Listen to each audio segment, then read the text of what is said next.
Hi everyone, I'm Nikki Gamble and welcome to October Book Blast. In the next 30 minutes or so, I'm going to take us through 40 great new books for children and young adults that are publishing in October 2021.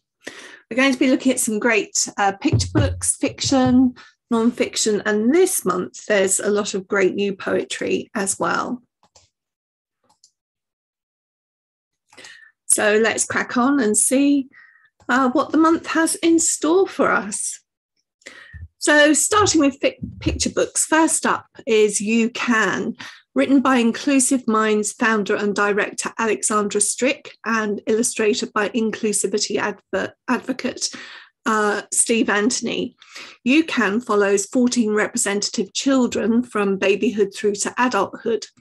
An inspirational and wise text offers life guidance for all children, whatever their background or special abilities, without being preachy. The overall message is that life is full of possibilities and you have to carve your own path while being caring and accepting of others. Children will enjoy following the trajectories of each character in the book, which follows them from babyhood through to adulthood. It's a pathway that's rarely shown in children's books. The end matter shows the children that were consulted in the making of this book. It's full marks for this one. Wheels is presented as an I Spy game with a repeating structure. Each vehicle has two spreads. The first invites the reader to guess what's coming with a picture clue to aid the guessing. A headlamp and wheel of a motorbike coming into view, someone hauling a taxi, a column of smoke in the distance. Children will enjoy shouting out their guesses as the page is turned and the answer revealed. Many toddlers and children in the early years are fascinated by transport and will enjoy this playful book. Sally Sutton and Brian Lovelock are from New Zealand, so there's some cultural differences, yellow school buses, for instance, but this won't destroy the enjoyment of the book, and the setting could be explained to children in Key Stage 1 if they're interested. And for little technicians, there's a lovely end piece about the construction of a wheel, labelling rim, tread, wheel nuts and valve. Now in paperback, Jabari Tries is the second book about Jabari, and this time he wants to make a flying machine. His little sister, Nika, wants to help. When things don't work out, Jabari turns to the great engineers and scientists for inspiration, but still he can't get his machine to fly. Eventually, he succeeds, following wise advice from Dad and discovering that teamwork has advantages. This is a lesson in resilience, teamwork, and celebration of scientists of colour and women's achievements. I'm sharing this spread with you because I wanted you to see the names of these 4 African-American pioneers in science. For example, Dr. Flossie Wong Stahl is a Chinese-American virologist and molecular biologist. She was the first scientist to clone HIV and determine the function of its genes. And Roy Alela is a Kenyan technologist who at 25 years of age invented smart gloves that convert sign language movement into audio speech.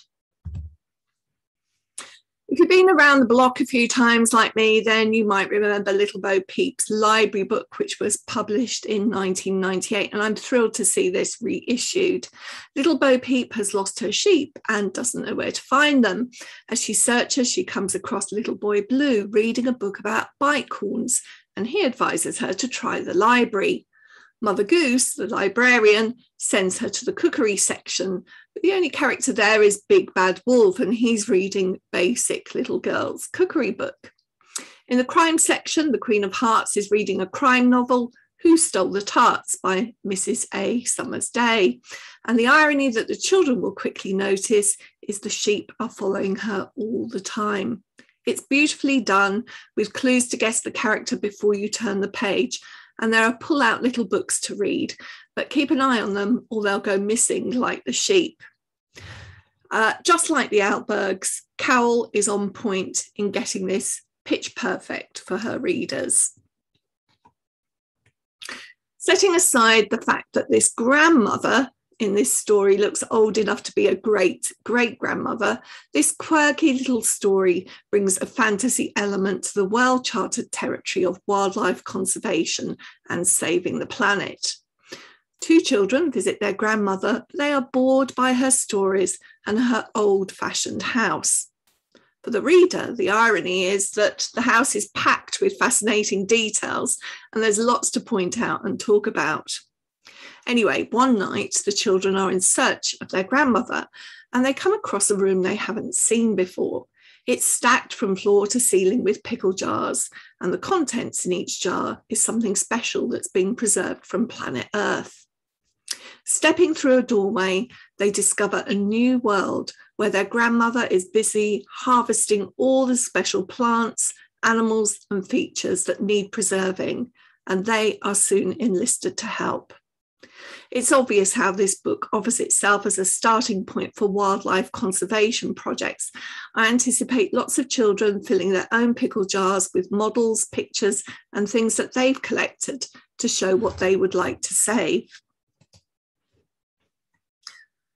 So a book that encourages us to think more kindly about homelessness. Nobody notices the queen on the corner. Nobody, that is, except one young girl. Through her eyes, the woman who dwells in the abandoned plot is a warrior queen with many battles fought and won. One day, danger comes to the street, and the queen on the corner sounds the alarm.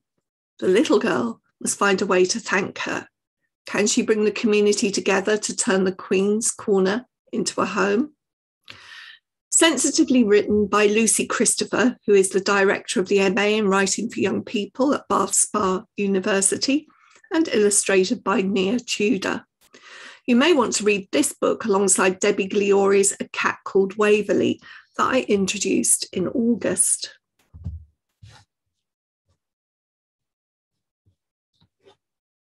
The Firefox by Alexandra Page and illustrated by Steph Murphy. When winter came, Freya and her mum went to stay in a little log cabin. "Your dad loved this old place," said Mum. "He used to say it was magical. It's just what we need for a while." But Freya didn't like it. Everything felt cold and empty with just the two of them. And that feeling is reflected in the image on the at the top right-hand side, with the little girl and her mother being quite separate. We're not told exactly why Freya and her mum are alone, although there are clues in the pictures that suggest a bereavement. This openness allows children to take from the story what they want and need to. Out in the wild, Freya meets a magical Arctic fox and they play together in the Arctic landscape. The fox ran on with Freya. His tail swished from side to side, sending frosty fires spiralling into the starlit sky. The story ends with Freya returning to a much cosier log cabin, which her mother has decorated with fairy lights and pictures. They cuddle up together for story time. The story of the Arctic fox is based on Finnish mythology of how the Northern Lights were created, and this is a gentle story in which time and space are devoted to emotional healing.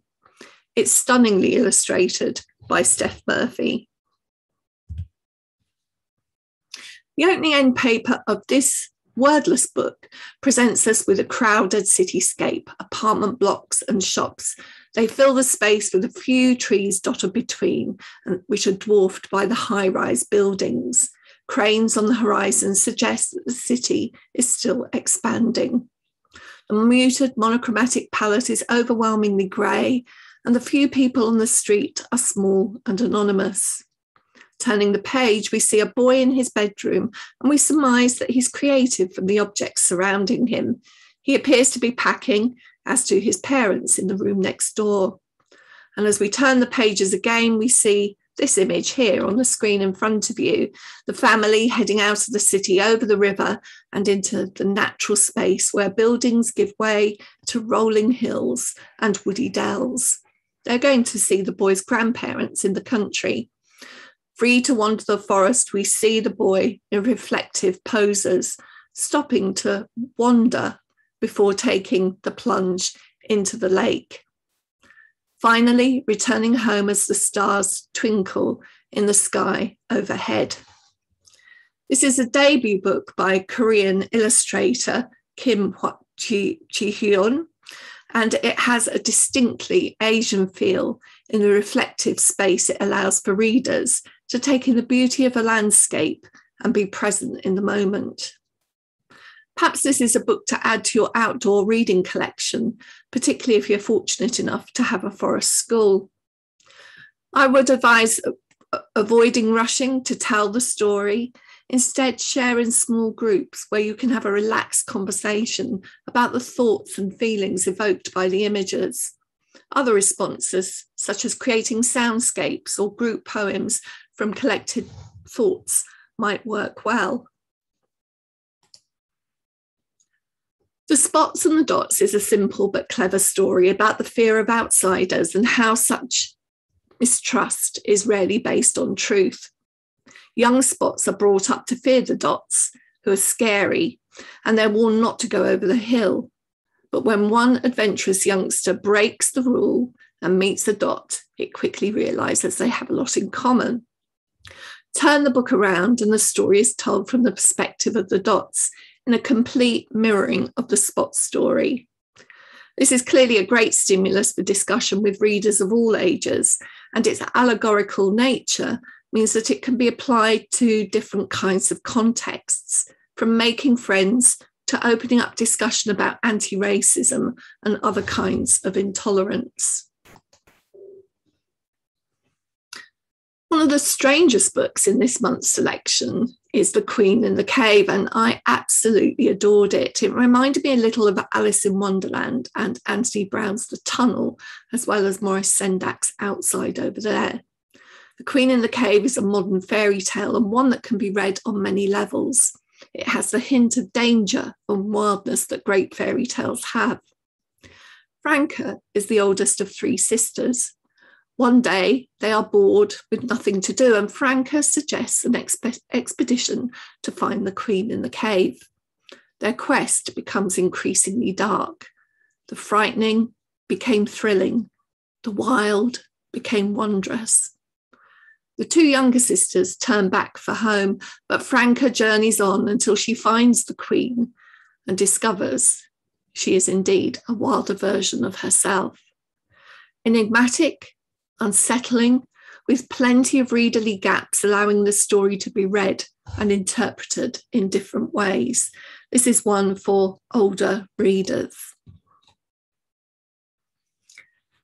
So The Night Train is the first title that I've read in Little Tigers with Colour Illustration series. The author Matilda Woods caught my eye as we've selected her novel, The Boy, the Bird and the Coffin Maker, for Reading Gladiators a few years ago.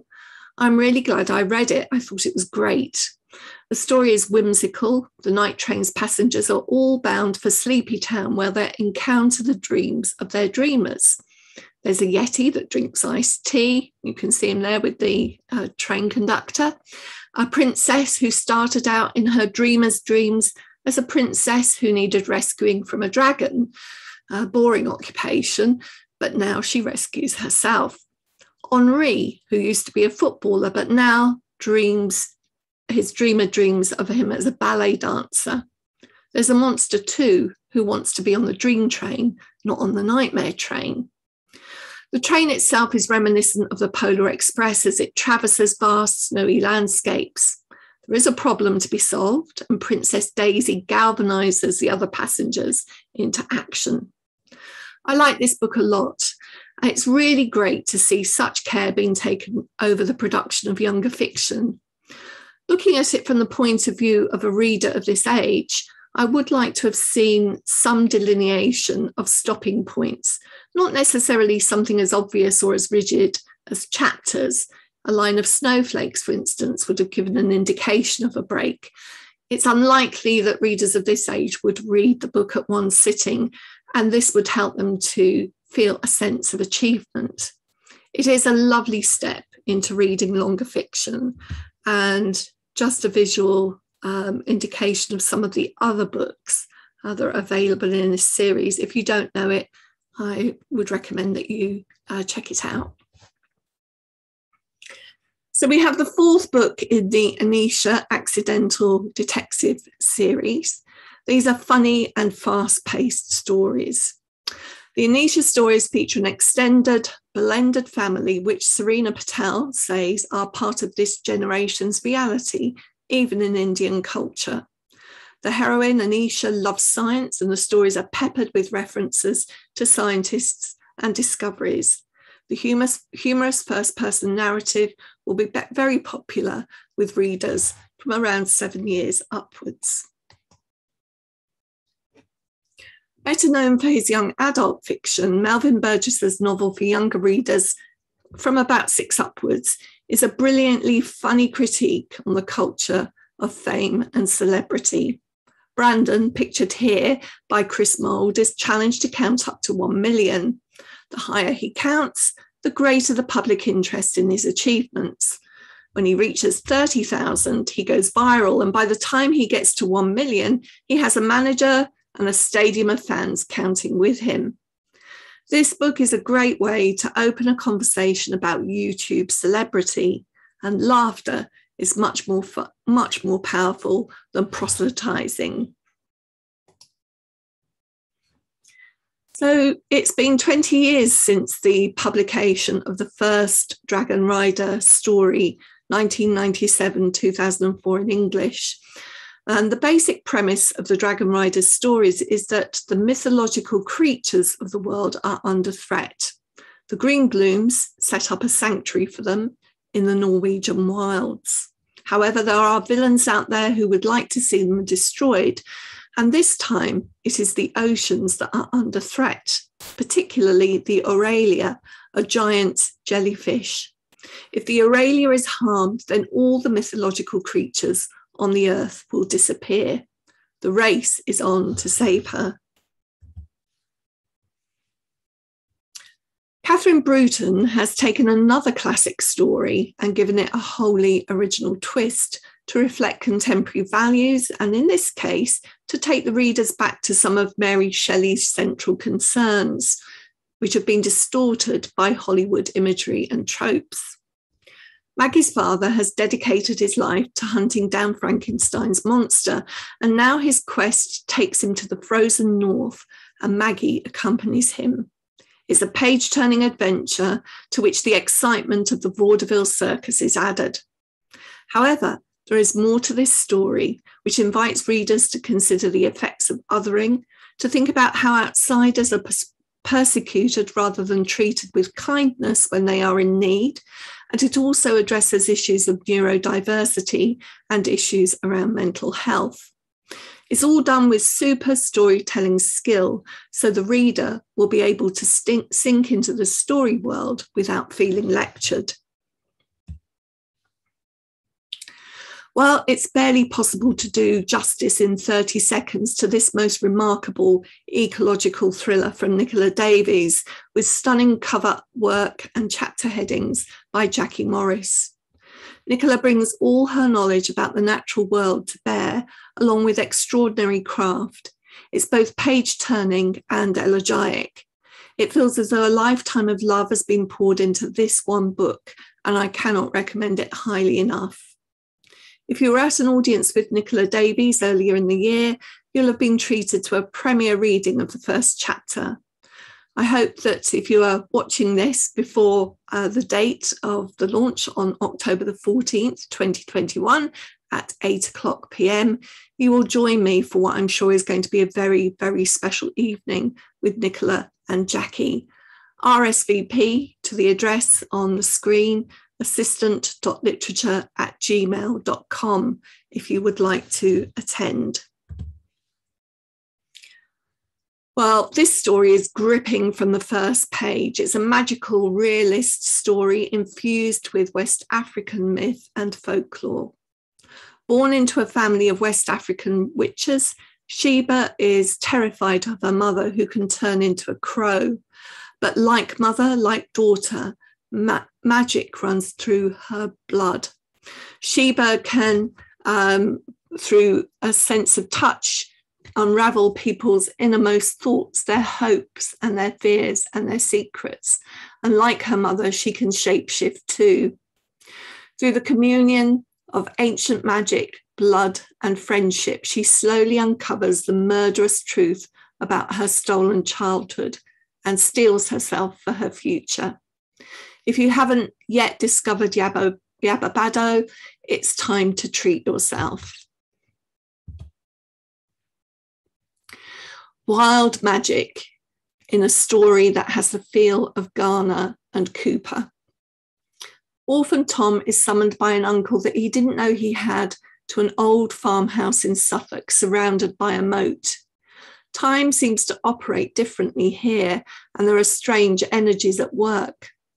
Tom is threatened by an ancient fairy tribe called the Samdia and their leader, Rahenga.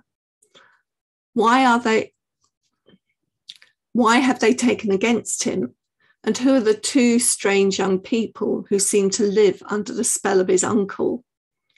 As the story develops, it's revealed that Tom's uncle has something called the captive that belongs to the fairies, and they want it back. A secondary story is told through short diary excerpts that are placed at the beginning of each chapter. Most of them are from the diaries of Margaret Ravenswood, and they're from a period of time about 100 years, 150 years before Tom's time. It's a menacing story that builds to a final crescendo.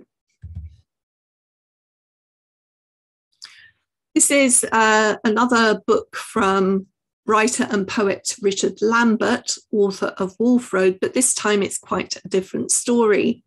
As you can see from the synopsis, it's about a dangerous land enslaved by a cruel regent where the dreamers have the magical power to turn dreams into reality. Toby meets Tamerlane, a strange girl who's lost her memory.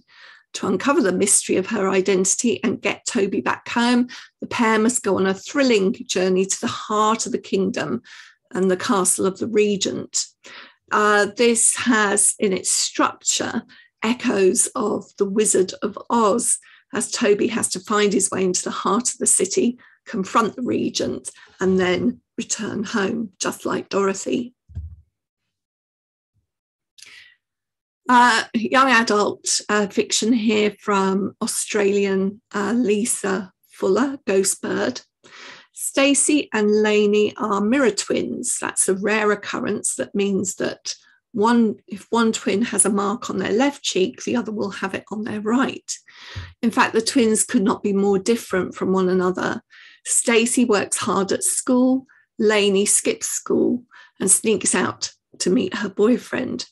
But when Lainey disappears one night, Stacey refuses to believe, as most of the townsfolk do, that Lainey has just run away with her boyfriend. There are darker forces at work, and when Stacey starts to dream of terrifying monsters, she knows that she must find out what's happened to her sister before it's too late. Lisa Fuller is a woolly woman descendant from the Gureng and Waka Waka. This story is a blend of thriller, mystery, and history infused with Aboriginal culture. Ghostbird was shortlisted for the 2020 CBCA Book of the Year Older Readers. Moving on to non-fiction, and the youngest non-fiction first.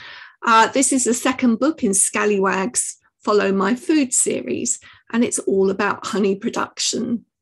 It's an uncluttered design which allows the reader to draw their attention to significant detail. It's factually accurate, bold, and colourful. The glossary is purposeful, and I loved the ambitious vocabulary that Deborah Chancellor uses in relatable context, so that when this book is read aloud, children are being exposed appropriately to that ambitious vocabulary. The end matter has fascinating information, carefully selected so as not to overwhelm. Did you know that different types of bees were attracted to different shaped flowers? Honeybees, for instance, like tubular flowers because they can extract nectar with their long tongues. Really well put together non-fiction for the youngest readers. All Through the Night. Polly Faber and Harriet Hopday. I have to admit that I'm one of those people who enjoys walking after dark and imagining what stories lie behind the illuminated windows. All through the night, with its rich crepuscular tones, captures the magic of the night world and all the things that are happening while most of us are fast asleep. Office cleaners, security guards, police, news journalists, entertainers, all-night food stores, drivers, bakers, rail engineers, midwives, doctors, nurses are all celebrated for the role they play in helping our daily lives run smoothly. This is a book that will repay rereading and close looking at the pictures.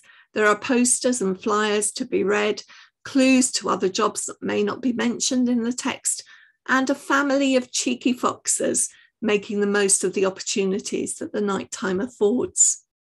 Characters from different ethnic backgrounds are represented throughout. This book would be a good conversation opener for teaching about occupations and people who help us, and it could also be included on a topic or in a topic on nocturnal animals and extend the discussion to the different reasons that animals and humans might be awake during the nighttime.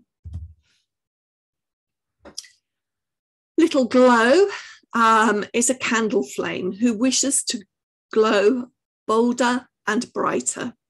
And Little Glow is inspired by all the festivals and celebrations he witnesses. There's Chinese New Year, Eid, a birthday celebration, bonfire night, Hanukkah, Christmas, and just general stargazing. The story shows both how the distinctiveness of each celebration and the universal celebration of light and dark, or light in the dark. There are plenty of jumping off points here for teachers in Key Stage 1. There's a lot to appreciate in this book, which is genuinely illuminating, and Harry Woodgate's illustrations exude that special magic that is created by light in the dark. Personally, I think this book would have been better as a non-rhyming text. My tip is read it aloud to yourself a few times to make sure you place the correct emphasis on the rhymes when reading to children for the first time. Overall, it's a lovely celebration of winter festivals. Covering all continents, this book introduces familiar and less familiar festivals. It's organised by seasons, and we learn about the dates on which different cultures start their new year and how it's celebrated. Enkutasht in Ethiopia celebrates the gift of jewels. It takes place on the 12th of September and marks the end of the rainy season by memorialising the occasion of the presentation of the jewels to the Queen of Sheba when she returned from Jerusalem 3,000 years ago. Some things are picked up that cross religions, such as fasting. For instance, we look here at fasting in Muslim, Hindu, Jewish and Christian faiths. Southern winter is presented next to summer, so connections can be made about different festivals taking part in the southern and northern hemispheres at the same time. It's as joyful as a book should be when it's dealing with the subject of celebration. Why? Probably the most common question that young children ask. And maybe you've got some really good why questions that children have asked you. Why do elephants have trunks? Why are clouds different shapes? Why does popcorn pop? Why does my tummy rumble? Why do we flush the toilet? This magnificent book features chapters on bugs, pets, wild animals, the body, food, machines, and space, and includes some of the mysteries which experts are yet trying to solve. It's a cornucopia of discoveries, and it will appeal to children from about 5 upwards. This is a very special book. The 8-year-old author of this notebook was living on the outskirts of Warsaw in 1939. That summer, he went to spend time at a guest house in Annin, and then on to his grandparents who had a house with a garden. And in this diary, he records his daily activities. It was a school project that he was set for the summer. At first, they seemed quite unremarkable. It reads, I went to church. I went for a walk with Grandma. I found a big caterpillar and brought it into our garden. I saw a beautiful woodpecker. But there are signs that war is coming. And on the 29th of August, he writes, Daddy came to see me. On the 1st of September, the war began. On the 3rd of September, I was hiding from the planes. 6th of September, they dropped a bomb near us. 9th of September, planes keep flying overhead. 10th of September, there's going to be a terrible fight. 11th of September, we hear cannon blasts. 12th of September, shrapnel flew over our house. 14th of September, Warsaw is defending itself bravely. The simple sentences are given a poetic quality and elevated by the accompanying paintings, which capture not only the landscape, but also the stark contrast in mood between the early days of summer and the start of the war. A facsimile of the original diary is interspersed with the illustrated spreads, and a note in the end matter fills an important context. For instance, Michael never saw his father again after that meeting on the 29th of August, and his confidence that Warsaw was defending itself bravely was likely to be a reflection of the things that he heard adults around him say, rather than an historically accurate statement. It's a moving book and could be read in class alongside other diaries. Allow plenty of time to explore and talk about the history and the pictures and research the history.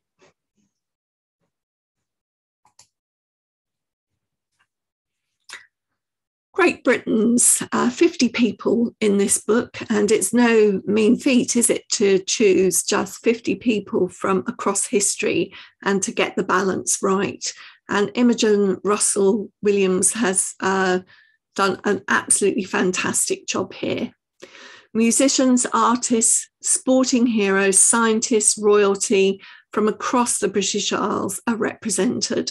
We have Robert the Bruce and Owen Glendower rubbing shoulders with Alfred the Great. We have people who've settled in Britain and they're celebrated too, like Yehudi Menwin. And there are important activists who are celebrated, such as Paul Stevenson and Anita Roddick. This is attractively presented in a book that is both informative and appealing. And I'm really pleased to say there's a good balance of text and illustration so that it doesn't rely too heavily on the illustration. There's plenty here for older juniors to get their teeth into. It's a definite thumbs up for this one. I usually shudder when I see creative writing guides for children, but not this one. Andy Jones has produced a great guide which is full of fun and avoids being led by a schooled sense of what good writing is. A great story is like a good cake. Goals, problems, struggles. Everything else is like the chocolate vermicelli balls on top of this chocolate cake. It does cover writing tools, writing and writer's block, has some great prompts and exercises, and the presentation is lively thanks to Andy Jones' text and Olaf Falafel's zany monster illustrations. It's not easy to get the tone right in these sorts of books, and I think this one is spot on. Don't take my word for it. David Armand's endorsement is good enough for me. Intelligent, inspiring, and lots of fun.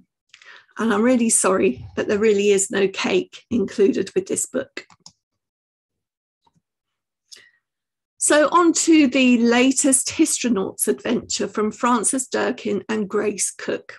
This one takes our intrepid heroes to ancient Greece, where they learn about food, homes, theatre, philosophy, and mathematics.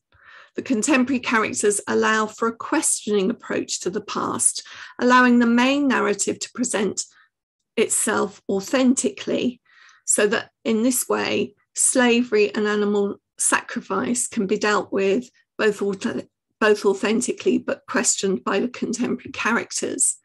There are plenty of hands-on activities, making honey and nut cakes or a winter clock, for example.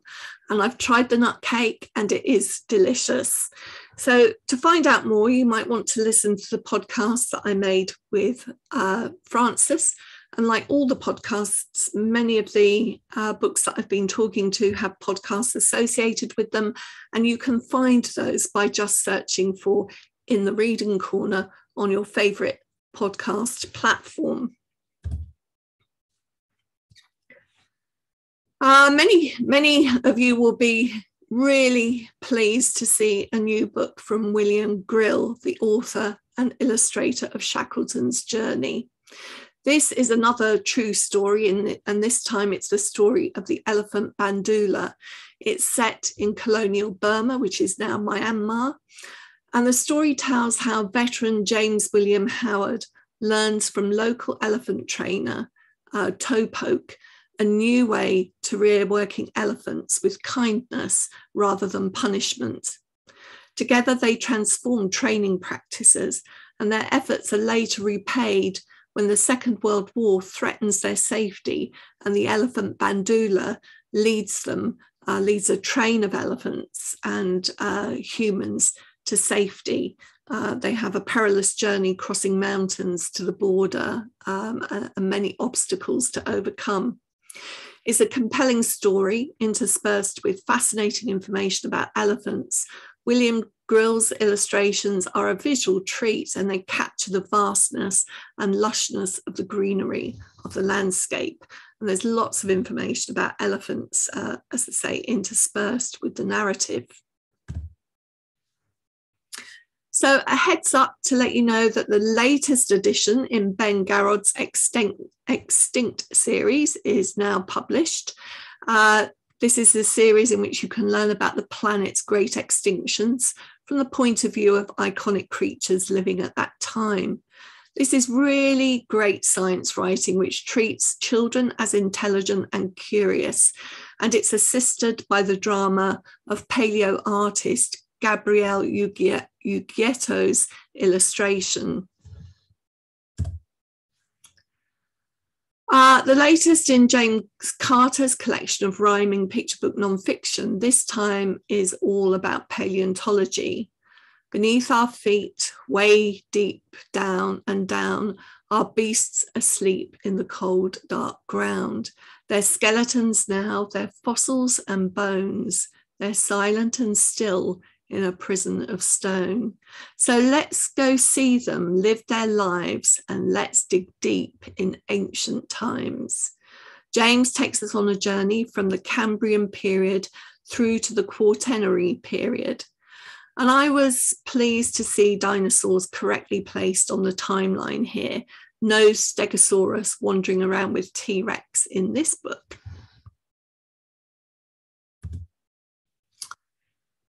Green crocodile. A great big green crocodile lay down for a nap. I lay down beside him until he went snap.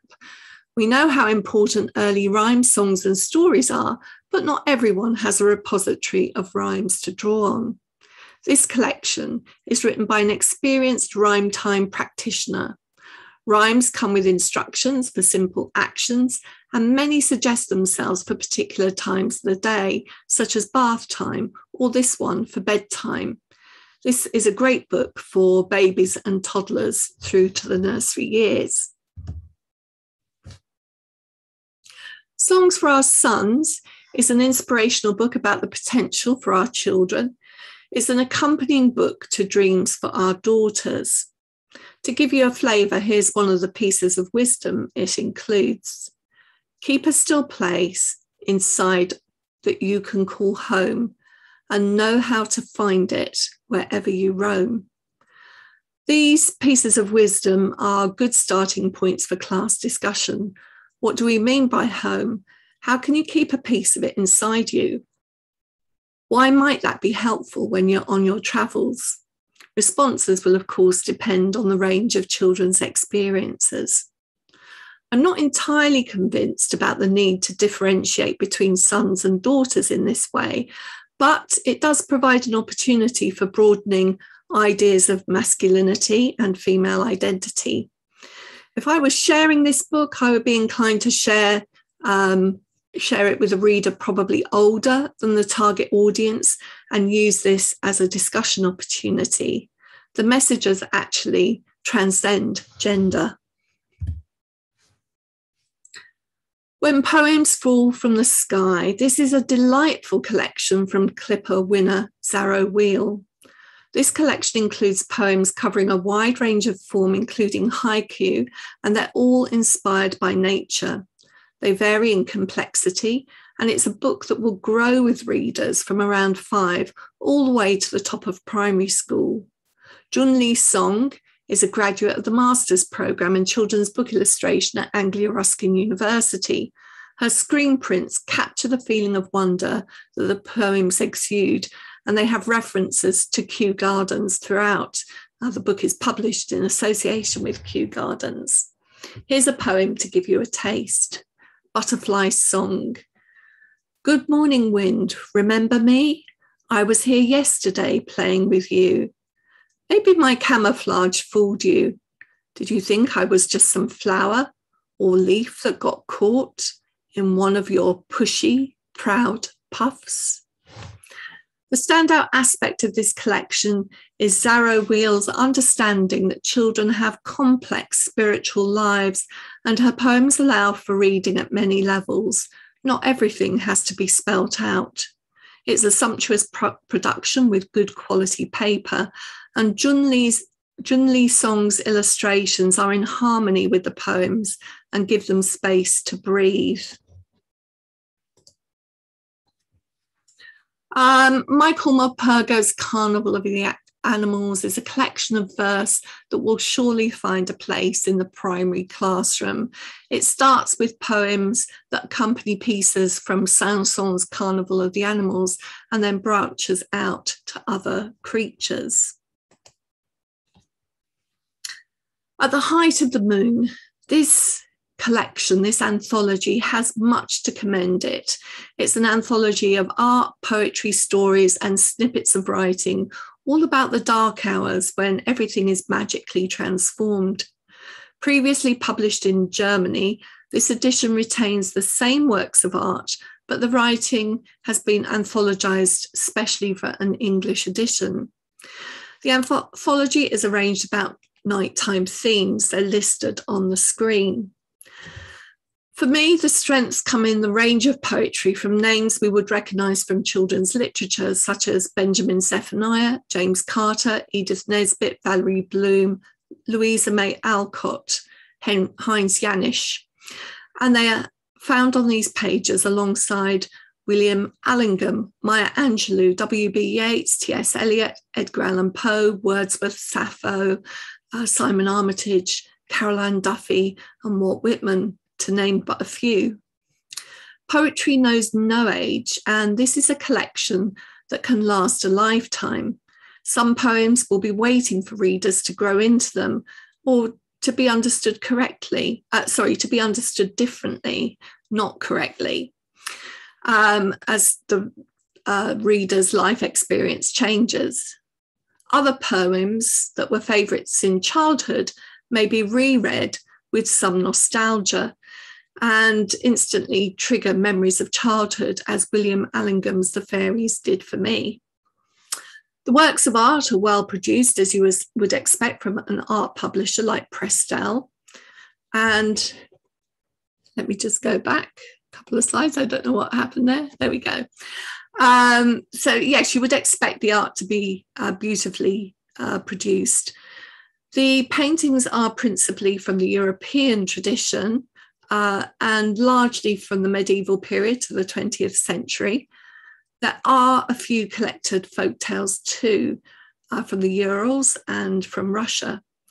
I have to say that I did find it strange that the First Nations story of the Star Bride was missing an attribution. Perhaps the editors thought that the origin was uncertain, but given the sensitivities about appropriation, I think it's regrettable because overall this is a book of treasures. Finally, this edited collection of poems is created by William Seacart, the creator of the Poetry Pharmacy, and it's illustrated gorgeously by Emily Sutton. It's organised around emotions, poems to make you smile, poems to move you, poems to give you hope, and poems to calm and connect you. The poems originate from an extraordinary and diverse range of sources, from Maya Angelou to A.A. Milne. It includes Lem Sissay, Jackie Kay, Caroline Duffy, Joseph Coelho, Kate Tempest, W.B. Yeats, Christine Rossetti, and Emily Dickinson. Many years ago, when I was training to be a teacher, my wise tutor, Margaret Mallet, told me that every teacher needs an excellent poetry anthology on their desk. And it's one that they should know well and can dip into whenever there's a spare moment. It's something that I took to heart when I was teaching myself, and you could do worse than make this your collection.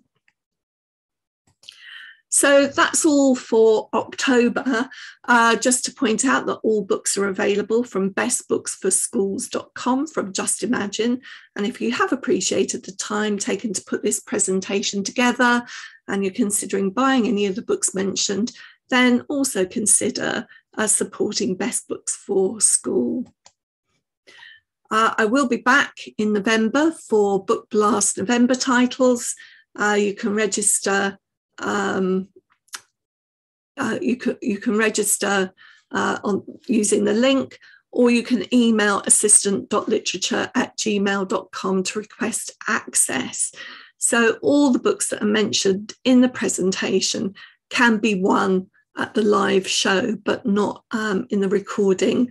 They are posted on YouTube afterwards. So I've enjoyed my time with you, dashing through those books.